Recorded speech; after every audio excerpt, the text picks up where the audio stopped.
Bom, vou pedir para o Jaime apresentar a nossa palestrante, nossa terceira e última palestrante. Jaime. Boa noite, Edilaine. É um prazer enorme estar aqui apresentando a Edilaine Mazzolini Lamborghini, que vai falar sobre ecoterapia no transtorno do espectro autista. Ela é fisioterapeuta graduada pela Escola Superior de Ciência de Santa Casa de Misericórdia de Vitória, a EMESCAM, pós-graduada em ecoterapia, pós-graduada em educação especial com ênfase em estimulação precoce, capacitada em ecoterapia pela ANDE Brasil e autora de um livro fascinante chamado Ecoterapia na Regulação do Tônus Espástico. Um pouquinho só do currículo dela, mas eu queria dizer que é um enorme prazer estar aqui conversando com a Edilaine, que eu tive um enorme prazer de conhecer algum tempo atrás num congresso brasileiro de pediatria, onde pudemos conversar um pouquinho sobre hipotonia. Desde então fiquei muito fã do trabalho dela, pude ler o livro dela, que ela gentilmente me mandou, e é um prazer enorme de ter aqui, te agradecer imensamente pela tua disponibilidade de estar aqui compartilhando teus conhecimentos. Boa noite. Olá, Jaime. Boa noite, pessoal. Eu é que agradeço, né? Fico lisonjeada pelo convite. Quem ficou apaixonado pelo seu trabalho fui eu no congresso, né? Tive a honra de assistir algumas das suas palestras e me sinto lisonjeada em estar aqui hoje com vocês. Muito obrigada, viu? Tá todo mundo me ouvindo direitinho, me vendo direitinho? Tá perfeito. O áudio tá muito bom e a gente está conseguindo te ver sim. Tá, eu vou colocar aqui a apresentação, então, para a gente começar a conversar.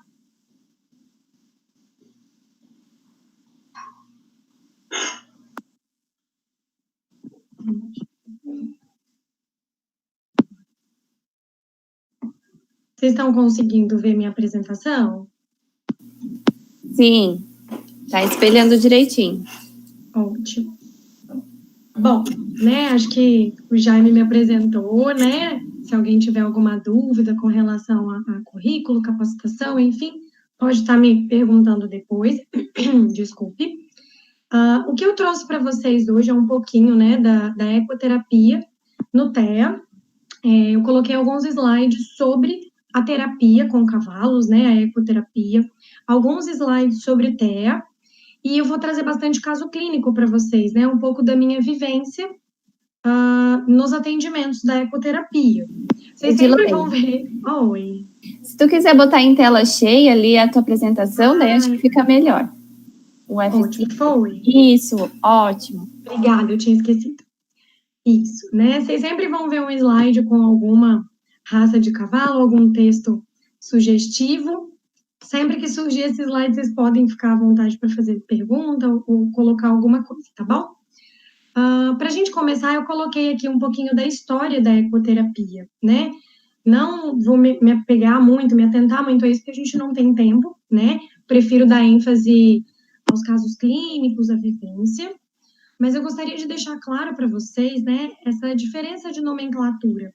O que é a terapia assistida por equinos e o que é a ecoterapia, né? Se vocês forem buscar em sites científicos para pesquisa, o termo ecoterapia em outras línguas, né, a tradução vai ser hipoterapia, que é um método de atendimento, e não a terapia por completo. Então, para vocês encontrarem publicações sobre o tema, vocês vão ter que usar o termo que é conhecido, né, mundialmente, que é a terapia assistida por equinos. Ele sim tem a tradução, tá bom? O termo ecoterapia, ele foi criado e patenteado pela Associação Nacional de Ecoterapia, tá bom? Eles que criaram e patentearam o termo. Então, o termo ecoterapia só é usado aqui no Brasil, tá bom? Fora daqui é terapia assistida por equinos. Claro que existem algumas peculiaridades, né, da ecoterapia, já que ela foi como é que eu falo? Eles criaram um método dentro da terapia assistida por equinos, vamos dizer assim, né? Eu vou falar um pouquinho dessa diferenciação, mas ambos possuem o cavalo como coterapeuta, tá bom? Então, quando a gente fala de história de terapia com cavalos, né, de ecoterapia, a gente lembra da antiguidade, né, onde eles relatavam Hipócrates, Galeno, etc., os benefícios do cavalo, o relaxamento, a melhora na depressão, no humor, enfim. Tá bom? Aí a gente tem várias normatizações aí, e eu gostaria de chamar a atenção para o ano de 1971, que foi quando a doutora Gabriele Brigitte veio para o Brasil, ela é alemã, foi com ela que eu fiz a minha pós-graduação, tá? Ela que trouxe a terapia assistida por equinos para cá.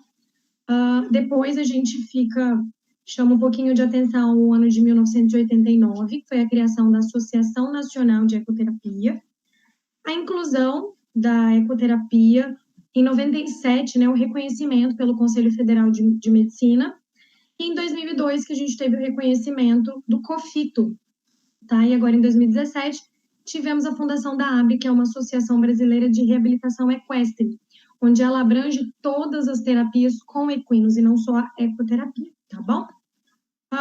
O que despertou, né, a curiosidade da classe médica para terapia com equinos foi a história da Elizabeth Hartel, né?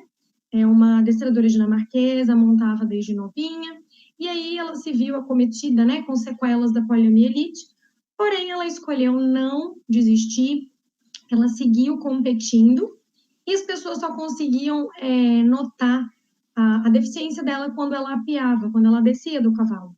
E aí a classe médica começou a se questionar, nossa, mas como que no cavalo ela consegue ter essa autonomia e ninguém percebe essa deficiência, né?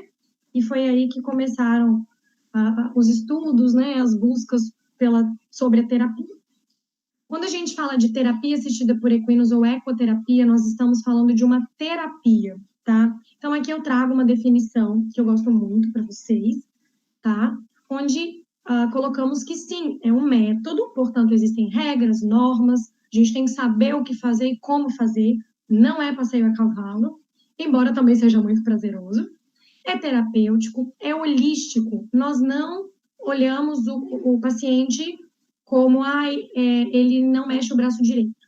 Não, tá? A gente vai olhar o ser humano como um todo e a gente utiliza os recursos do cavalo, tá? Nós não utilizamos o cavalo é parte da equipe, dentro de uma abordagem interdisciplinar, tá bom? Como eu já falei, a gente não atende o quadro motor ou só o quadro emocional, desmembrado, né? A gente atende o indivíduo.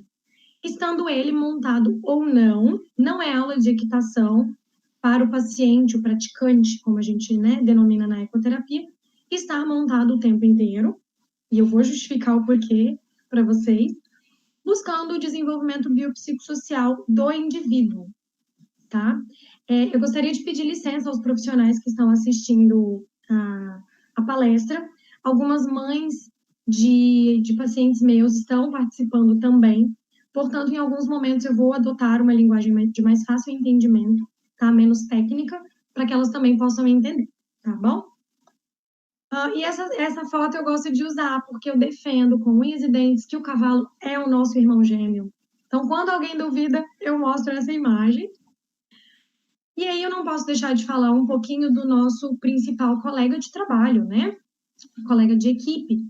Não vou poder falar muito, porque o tempo não permite, mas assim como um instrutor de Pilates precisa conhecer todos os aparelhos, nós precisamos de conhecer todos os nossos cavalos, tá bom? Então, vale lembrar que o cavalo, ele é presa e não predador, portanto, ele tem muito medo. O cavalo não dá coice porque ele não gosta de você, ele dá coice porque ele se sente ameaçado, né? Vale a pena lembrar que ele tem uma leitura corporal, ele faz uma leitura corporal bem refinada, então não adianta você chegar, né, montei o meu cavalo, não, eu não estou com medo. Ele não vai, a percepção dele de comando verbal é muito pequena, né, mas ele vai interpretar muito bem a sua gesticulação, né, a sua leitura corporal, vai fazer a sua leitura corporal. Um quesito que eu acho bem bacana e que muitas pessoas desconhecem, e que faz total diferença para quem vai trabalhar com o cavalo, é saber que a visão dele, né, primeiro que ele tem os olhos lateralizados para poder fazer a varredura, porque ele é uma presa, ele precisa de ver o perigo vindo de longe, não quando estiver perto, e ele tem as duas visões independentes, porque ele tem uma ausência de corpo caloso, então o que ele enxerga do lado direito, ele não enxerga do lado esquerdo, ele está enxergando outra coisa. Então, quando você vai passar de um lado para o outro do cavalo, é muito importante que você mantenha o contato físico, sua mão, para que ele saiba que é você que está passando e não se assuste, tá? Então, é uma curiosidade para quem não sabe e deve ser passado isso para os nossos pacientes, claro, dependendo, né, da autonomia, do entendimento deles e também para os seus responsáveis, tá? E com relação à temperatura do cavalo, a temperatura dele é similar à nossa temperatura intracorpórea, o que também traz nos faz remeter o nosso paciente ao período intraútero, né? Temperatura mais quentinha. E a marcha, né? Que é quando a gente fala de terapia com cavalo, com ecoterapia, a gente já pensa no movimento tridimensional, paciente montado, né? Geralmente é disso que a gente lembra. E aí, quando eu falei para vocês que nem sempre o nosso paciente vai estar montado, nosso praticante, é por causa disso aí. Olha a quantidade de correções posturais que a gente tem por minuto. Geralmente, um atendimento de ecoterapia dura de 30 a 40, 45 minutos, tá? Então, imagina, se por minuto eu tenho isso, imagina em 30 minutos, né? Olha a quantidade de músculos que estão trabalhando, olha a quantidade de contração muscular por minuto. Então, aqui eu aproveito para contar um caso clínico para vocês de uma criança que nunca montou e teve alta da ecoterapia, né? Não, ele não era TEA. Ele chegou para a gente com diagnóstico de depressão e hiperatividade, agressividade. Foi feita uma busca, né, junto ao assistente social, com a parte familiar, nada foi relatado. E aí a intervenção era o psicólogo, que era o terapeuta principal, eu era coterapeuta junto com ele.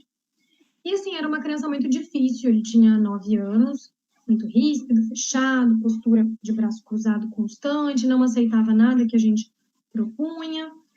E um belo dia, né, o psicólogo me orientou e nós tomamos a seguinte conduta.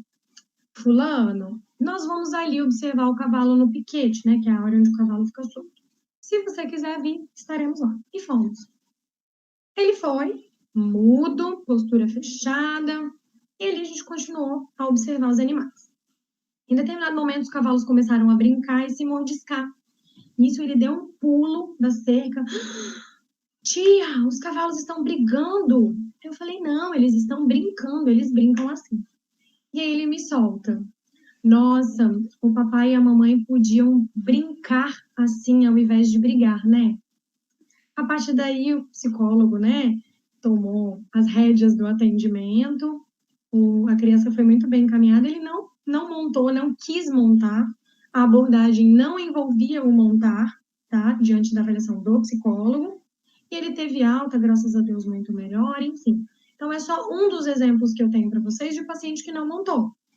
Porque geralmente o pai chega pra gente esperando o filho no passo, trote, galope, saltando, fazendo tambor, etc, né?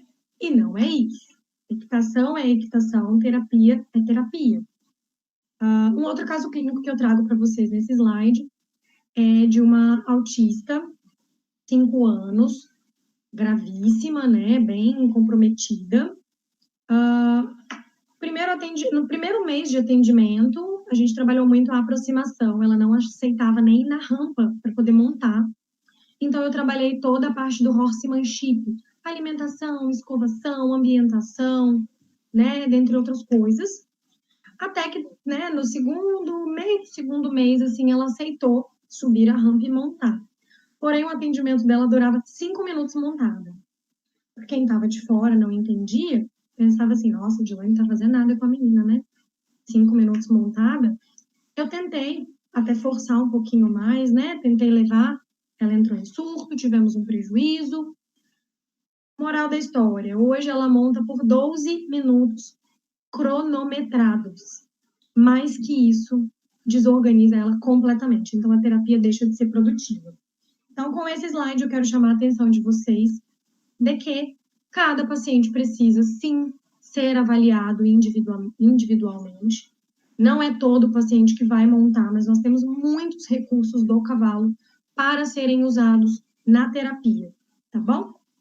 Aí a figura mais famosa, acho, da ecoterapia, né, que é sobre o movimento tridimensional, para frente e para trás, para um lado e para o outro, para cima e para baixo, e um movimento de torção de pelve, de quadril, tá bom? Quem tiver oportunidade, monte em um cavalo, de preferência na manta, sem a sela, com alguém guiando, feche os olhos e perceba esses movimentos. Eles não são tão discretos, pelo contrário, tá? É uma percepção bem bacana de se fazer para entender o movimento tridimensional. E aí a gente entra um pouquinho, né? Vai falar um pouquinho sobre o TEA, onde a gente tem o termo, né? Transtorno do espectro autista, do autismo, para se referir a uma classe de condições neurodesenvolvimentais, né? E aí vai incluir o transtorno autístico, o de Asperger, o desintegrativo da infância e o global do desenvolvimento não especificado. Não vou entrar com detalhes, classificações, porque eu acho que tem profissionais que podem explanar isso muito melhor do que eu, tá bom? Se alguém tiver alguma dúvida, eu puder ajudar, estou aqui. Nós temos o DSM-5, né? Onde ele propõe a classificação do TEA em substituição a transtornos globais do desenvolvimento. E de acordo com o DSM-5, né? Eles colocam que as manifestações comportamentais do TEA devem incluir comprometimentos na qualidade do desenvolvimento social e comunicativo daquela criança, daquele paciente, né? Tem que ter comportamento estereotipado e também tem que ter um repertório restrito de interesse para as atividades, né? Sendo que tudo isso tem que limitar, deve limitar ou dificultar o funcionamento do dia a dia desse indivíduo, para ser considerado TEA, tá bom? Porém, vale lembrar que o diagnóstico do TEA se baseia nos comportamentos, na história, né, do desenvolvimento de cada indivíduo. Então, guardem isso do diagnóstico, que eu vou resgatar mais à frente com vocês, tá bom? Ainda sobre o TEA, né, o DSM-5 coloca que as primeiras manifestações geralmente acontecem antes dos 36 meses de idade, porém a gente tem estudos que mostram problemas no desenvolvimento entre 12 e 24 meses e até antes dos 12 meses, tá? E aí eu chamo a atenção de vocês para esse último parágrafo embaixo, sobre os estudos que destacam a intervenção precoce como fator fundamental para potencializar os efeitos positivos, né, no indivíduo das terapias, no indivíduo. Né? São ganhos mais significativos e duradouros devido à plasticidade neuronal, né? A gente vai falar de plasticidade também. Então, assim, gravem que a intervenção precoce é fundamental para o desenvolvimento dos pacientes de TEA, tá bom? Posso seguir? Então, vamos lá, Edilane, o que é essa neuroplasticidade? Aqui eu começo a linkar com vocês, né, um pouquinho do que acontece dentro do nosso córtex, do nosso cérebro, enquanto realizando a terapia com o cavalo. Eu quero mostrar para vocês que não é somente um passeio a cavalo, não é só uma brincadeira, como eu falei, é uma terapia, né? Às vezes as pessoas não têm esse olhar, né? Infelizmente, a nível de Brasil, a gente tem poucos estudos científicos mesmo. Então, o que é essa neuroplasticidade, né? Trata-se de uma repetição de estímulos lineares que vão proporcionar um desenvolvimento neuronal através da hiperestimulação sincronizada. Nossa, Edilane, o que é isso? Né? Calma que vai ficar mais fácil no próximo slide. Mas vale a pena lembrar que não adianta só a gente recrutar esse neurônio, né? Nossa, captei esse neurônio. Eu preciso também modificar essa estrutura, porque aí sim eu vou estar falando de neuroplasticidade. Estou entendendo nada, Edilane? Calma que vai melhorar. Então, quando a gente fala de terapia com equinos, né, com cavalos, e neuroplasticidade, a gente acredita que os estímulos provocados pela ecoterapia vão ser captados pelos órgãos sensoriais, né, de maneira gradativa, né, como um sinal rítmico, e vai promover, a partir da neuroplasticidade, uma associação e dissociação de várias áreas cerebrais, né, cada uma responsável pelo seu controle, né, pelo seu controle motor, enfim, e isso vai permitir que essas crianças consigam executar funções motoras até então inábeis, né? Faço uma ressalva, quando sua anatomia, sua neuroanatomia, seu desenvolvimento assim permitir, tá bom? E quando eu digo que fica mais fácil a gente entender a neuroplasticidade, eu falo dessa imagem. A primeira imagem que a gente tem é uma cintilografia que foi realizada após a aula de equitação. Não estou falando de terapia, estou falando de aula de equitação.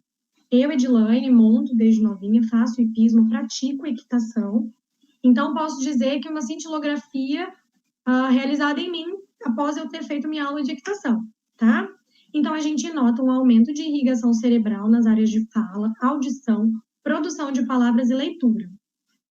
E essa segunda foto, né, essa segunda imagem, é justamente a neuroplasticidade, lembra? Não é só recrutar o neurônio, mas também alterar, né, modificar a sua estrutura. Essa imagem foi de um estudo realizado pela doutora Gabriele, junto com alguns parceiros médicos dela, né, onde eles acompanharam a evolução de uma estrutura neuronal a cada 6 meses, por 24 meses. E olha a quantidade de ramificação, olha a alteração estrutural dessa estrutura neuronal.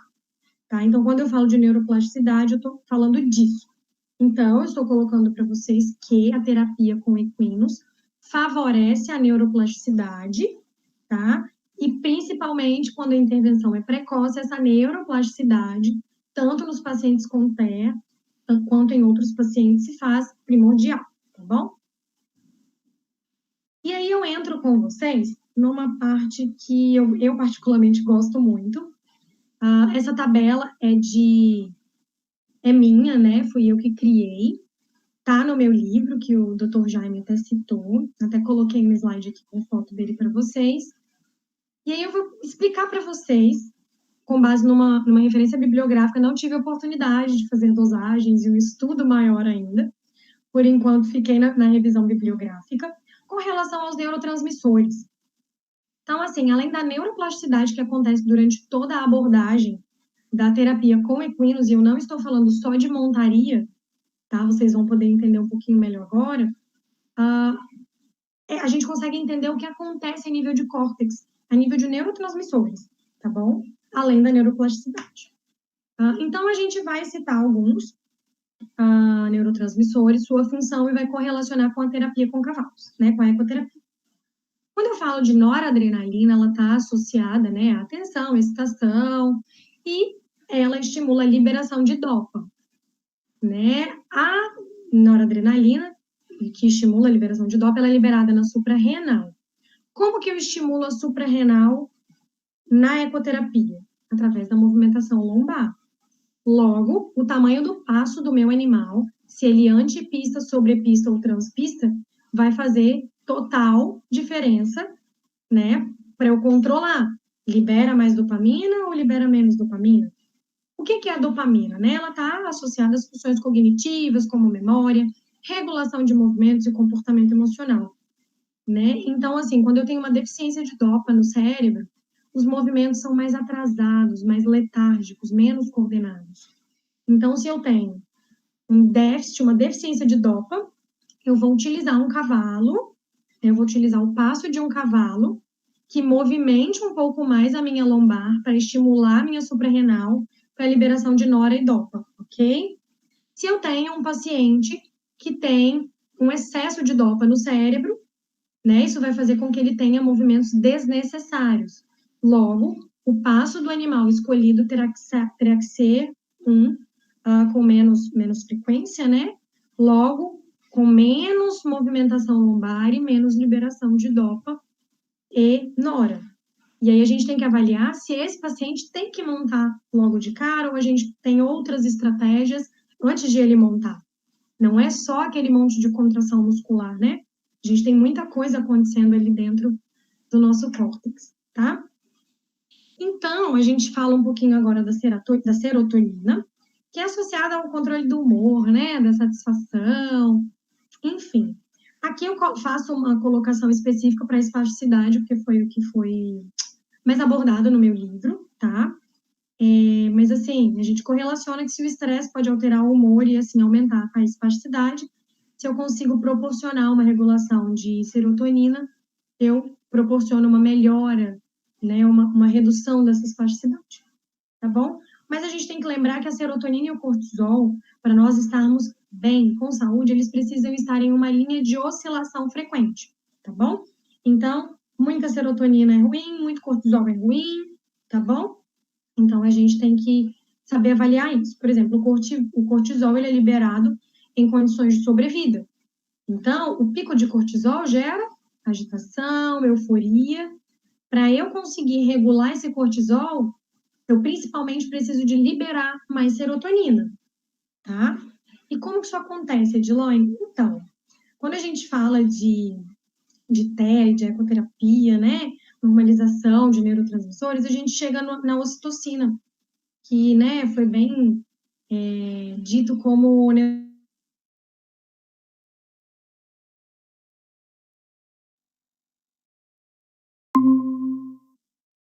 Edilane, voltou. Que bom. Ai, que dó, gente. Acho que foi o vídeo, não sei o que eu fiz, desculpem. Eu vou abrir a aula de novo, tá acabando, tá? Juro. Tá, vamos lá. Ai, peraí, cadê? Que bom, porque tá cheio de perguntinhas aqui para ti, então a gente estava preocupado em como respondê-las. Eu vou só finalizar aqui, não vou tentar passar o vídeo de novo, porque eu tô com medo de acontecer a mesma coisa e a gente... Mas, enfim, no vídeo, gente, ela fala da melhora dos meninos com relação à coordenação, a saber esperar, né? Então, assim, fez muita diferença. O relato dela é lindo. Desculpa não conseguir passar para vocês. Eu vou ver se eu consigo disponibilizar, talvez no Instagram de vocês. Abriu a aula? Sim, certinho. Peraí. Desculpa, gente. Ai, queria tanto passar o vídeo. Que dó. Bom, Juan, Rafael, Magno, o vídeo que eu não consigo passar, mas eu vou disponibilizar para vocês no Instagram depois. E aí, alguma dúvida? Né, o Capricórnio, o Lusitano Albino aí, perguntando, né, abrindo para dúvidas para vocês. Gostaria de deixar as minhas referências. Um beijo do Negro e do Maverick, que fazem parte da nossa tropa de choque. Para quem não sabe, eu fui voluntária por mais de 8 anos no Regimento de Polícia Montada aqui do Espírito Santo, onde eu atuei diretamente nos atendimentos das crianças por 7 desses 8 anos, e posteriormente, né, até hoje, presto consultoria quando necessário. Ganhamos o Prêmio Noves na categoria Inclusão Social com o projeto social Eco Brasil, né, que era o nome da nossa equipe de atendimento. Os meus contatos, mais uma vez, meu muito obrigada. Espero que tenham gostado, foi feito com muito carinho. E desculpem, não consegui passar o vídeo. Um grande beijo. Imagina, Edilene, não precisa pedir desculpa por nada, não. Acontece, problemas técnicos, né? A gente também queria ver o vídeo, mas então a gente acessa as tuas páginas, as tuas redes sociais e... Vou disponibilizar para vocês colocarem no Doland também, acho bacana. Legal, muito bom, isso mesmo.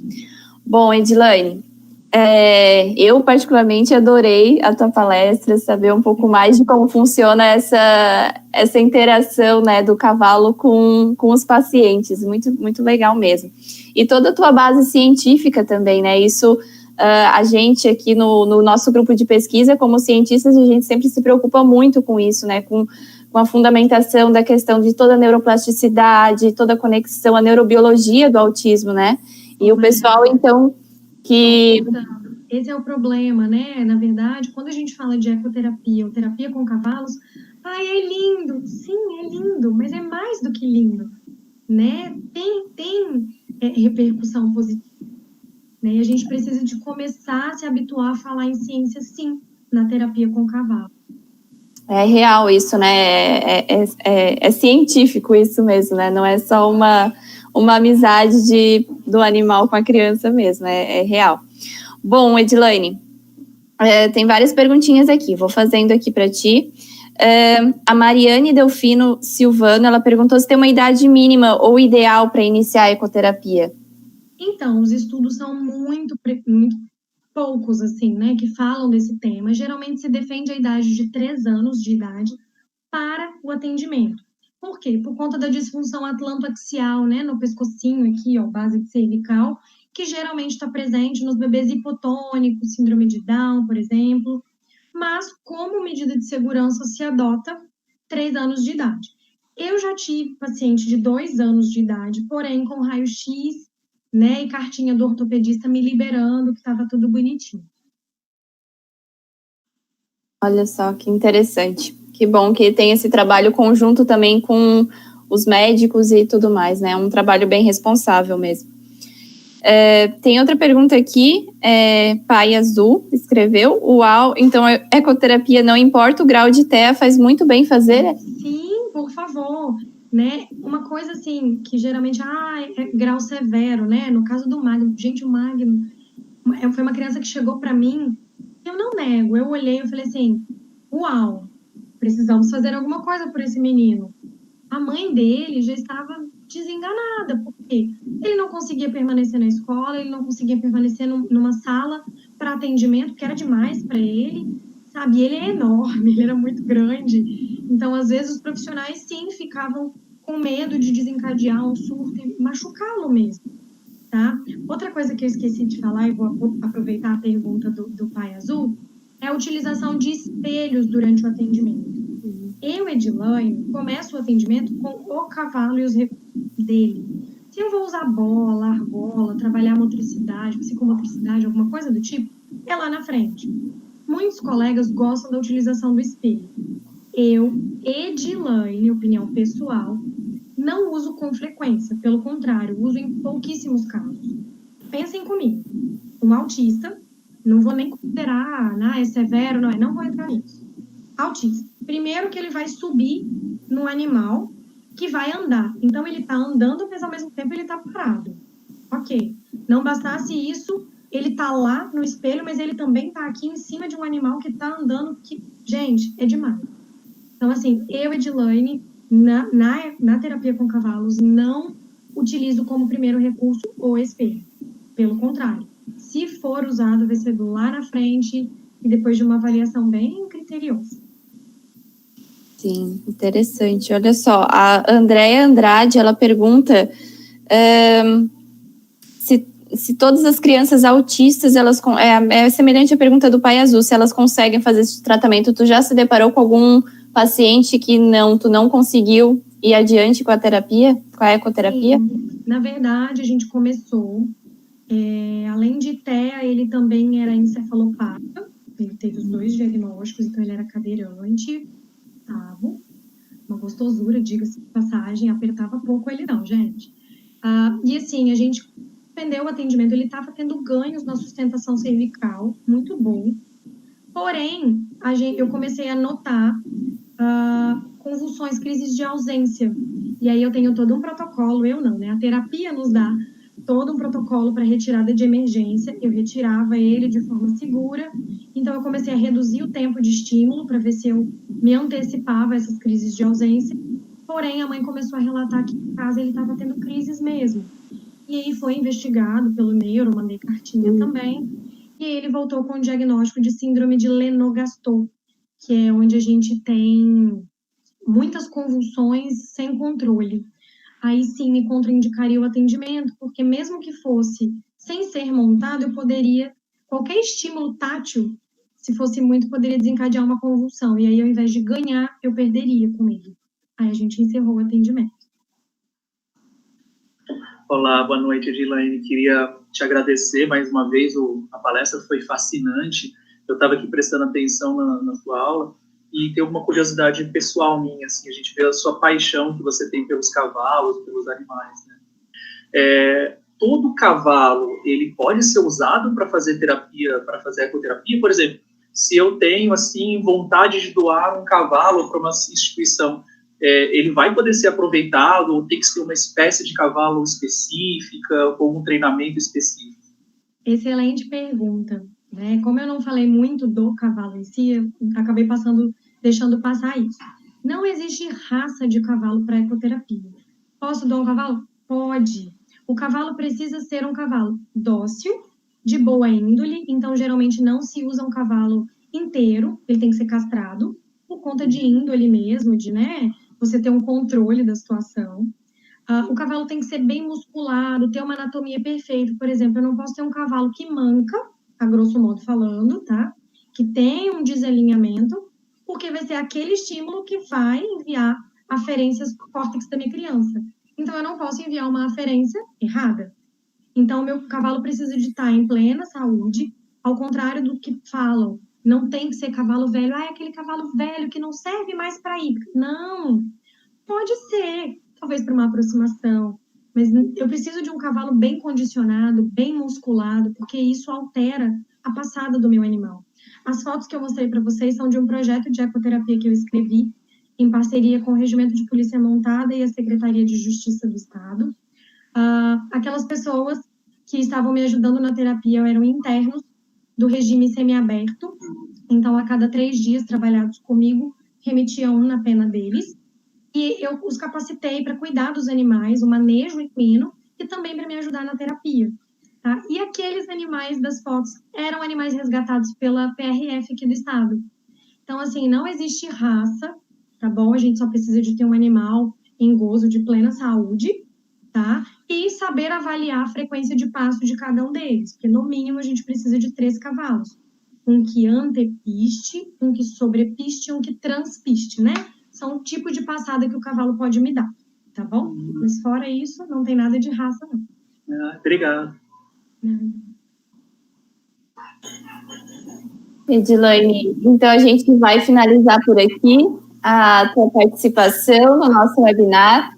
Agradecer mais uma vez, em nome do Laboratório de Pesquisa em Autismo aqui da Unesc, a tua presença aqui no nosso webinar, uma presença virtual, mas que a gente conseguiu apreciar todas as tuas colocações, a tua vivência, né?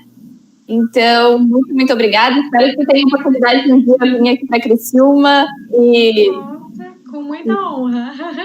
E conhecer um pouco aqui da região e da nossa equipe também. Será um enorme prazer para a gente de ter. Igualmente. Muito obrigada, viu? Muito obrigado. Obrigada.